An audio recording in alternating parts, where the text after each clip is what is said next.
I am here with JJ Wilson fighting Mansour Barnaoui at Bellator 299 on September 23rd in Dublin, Ireland. JJ, we're just a week out from the fight now. How is everything feeling ahead of this one? I'm feeling good, man. I'm excited. It's going to be a fun fight.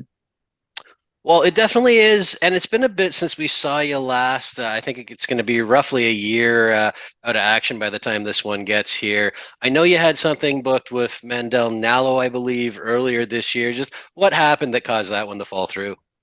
I had a really bad neck injury during training, and then I couldn't even get out of my own bed for about 2 months. So obviously I wouldn't be able to fight. But I'm fully recovered from that now. So I'm ready to go. Well, that is unfortunate, but good to hear that you're back to 100%. Is that something that had happened before? Like, was it a recurring thing, or was it just something that happened in training? It's no, it happened in training. It was the first time I just my head kind of hit the mat, and I had 7 bulges through my neck, and I had a tear through 6 of them as well. So it was a pretty bad injury. How frustrating is it to lose a year like that, especially as a younger guy like yourself, having to kind of sit in the sidelines and wait to come back? Um, I stayed busy the entire time, so I wasn't really my mind wasn't really that badly messed up about it. But I'm excited to get back in there and build back up my name. Definitely. Now, last time out, it was Vladimir Tokov, obviously a big prospect who you got the better of. What did you take away from that fight in your performance? Vladimir Tokov is a tough opponent. I didn't feel like he came out there to fight that much. I feel like he came out to kind of grapple, which I don't mind. Grappling's my forte. It's where I'm good at. But I take away the experience from there. I think it was a good fight. The guy's a tough opponent, and I'm just ready to fight Mansour now. And you kind of hit the nail on the head there. Tough opponent, and that seems to be what you're getting these days. Nothing but tough opponents. Mansour, another one, a Road FC tournament winner. He was in the lightweight Grand Prix in Bellator. Are these the kind of challenges that you're seeking out at this point? Yeah, I think I'm at that point in my career now where I want to fight the best in the world, and I would say Mansour is definitely a top 10 in the entire world across all promotions.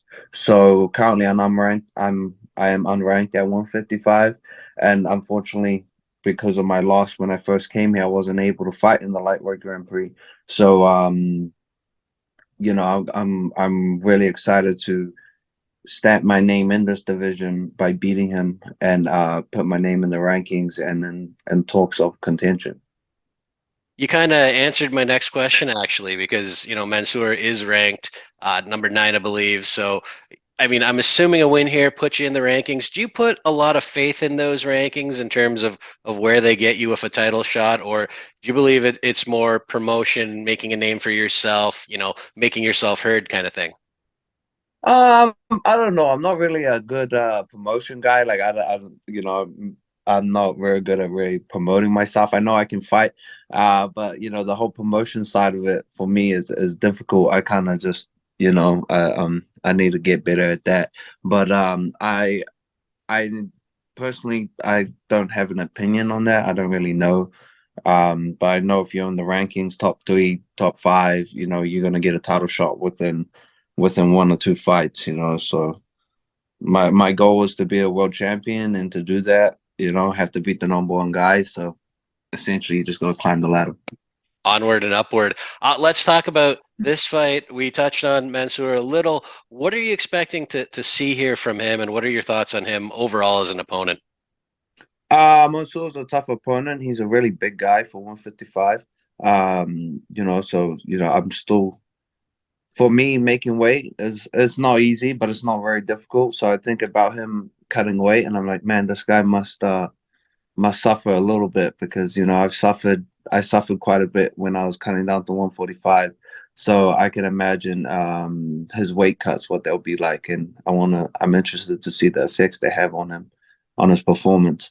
Um, But you know, he's a game opponent, very good Muay Thai, very good grappler. So I'm expecting him to come out with some big shots. Looking to try get. I think he's going to be looking to try get in a clinch and kind of work his game plan. That's what I've seen across his fights. You touched on it there with the comment about 145. Do you feel your performances at 145 were hurt by that weight cut? Um, Definitely. You know, I performed really well at 145. But obviously, if I could, if I could change something about MMA, would be the weight cut. You know, if everyone could just not cut weight, because we all weigh the same, apart from this Mansour guy. I'm pretty sure he's a lot bigger than than the rest of us. But most of us all walk around the same weight. You know what I mean? We'll walk around like 180. You know, if we didn't cut, we could all just fight our walk around weight, and life would be a lot happier. Absolutely. Yeah. The other question I have kind of related to that is now that you've had a couple of fights at 155, do you feel your body has adjusted? Do you feel like that's, feeling like home, let's say? Yeah. You know, last time my weight cut was actually easier. I didn't sauna at all. I didn't bath at all. I literally just woke up on weight, which is you know, I'm at a weird weight where I'm I'm not like big for 155, but I'm too big to make 145. You know what I mean? So I don't have to cut much to 155 at all. You know, I just diet and water load and then I make weight pretty easily. Well, that's good to hear because it's better for your health in the long run. Speaking of the long run, we touched on this fight should get you in the rankings with a win, and then it's onward and upward from there. What are your goals, kind of short and long term, right now? Are you hoping to fight a game by the end of the year? And I know this question is kind of clouded by the unpredictability of the Bellator situation right now, rumors of a sale and everything. But perfect world, what do you want going forward? You know, I just want to fight. I just want to fight. Like I don't know what's going on with Bellator. I've kind of asked if they're selling, if they're not selling. I don't know what's going on there. But all I know is if I win, then I have nothing to worry about. So you know, I just want to fight. If they can give me another fight end of the year, that'll be amazing. If they can give me a fight early next year, that'll be amazing. But you know, I got to focus on what's ahead of me first, and then after that, we can reevaluate and see what's on the menu. You know. Having said that, if that rumored PFL acquisition went through, is the tournament format something that would interest you? Yeah, 100%. You know, I'll fight anywhere.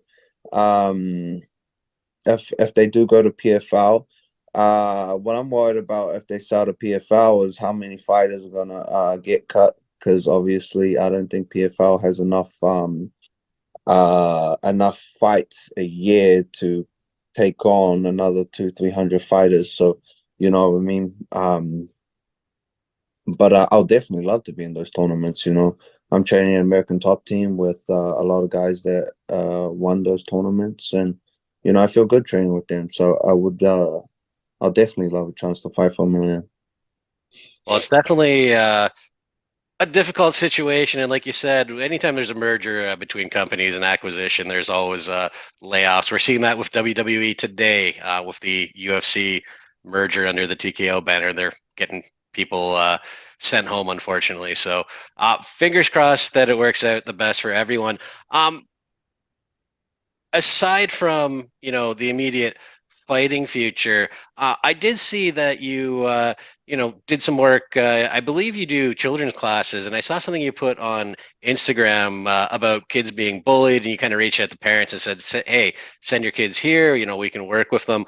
What does having that opportunity mean to you? You know, I was when I was a kid, I was you know, I wasn't the most privileged kid, so I didn't really get like in terms of like money and stuff like that. So I never really like had the privileges when I was a kid. And a lot of people nowadays, kids are getting bullied a lot. Like their kids are they're kind of demasculating them and bullying them, and you see it on social media. There was like a thing on social media that made me post that. There was this kid that went all the kids in the school told the kid that they were having like a dress up party at the park.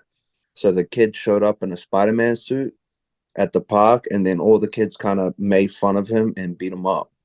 And then that's what, and I think the kid was a little autistic, and that's what made me like really want to because we run a kids program in my academy, and that's what really made me want to start reaching out to the parents, like uh so if that ever did happen to your kid, that he could defend himself.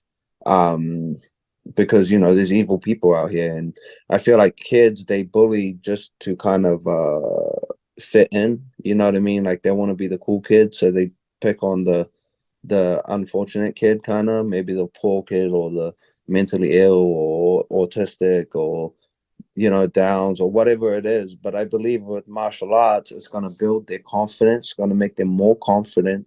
They walk with their head higher, and when people try to bully them, there's a different or like aura around you, like when you've been training every day doing physical activity against another human, you have this different aura about you, and people just don't want to bully you because they can just feel that if something were to go bad, that you could defend yourself.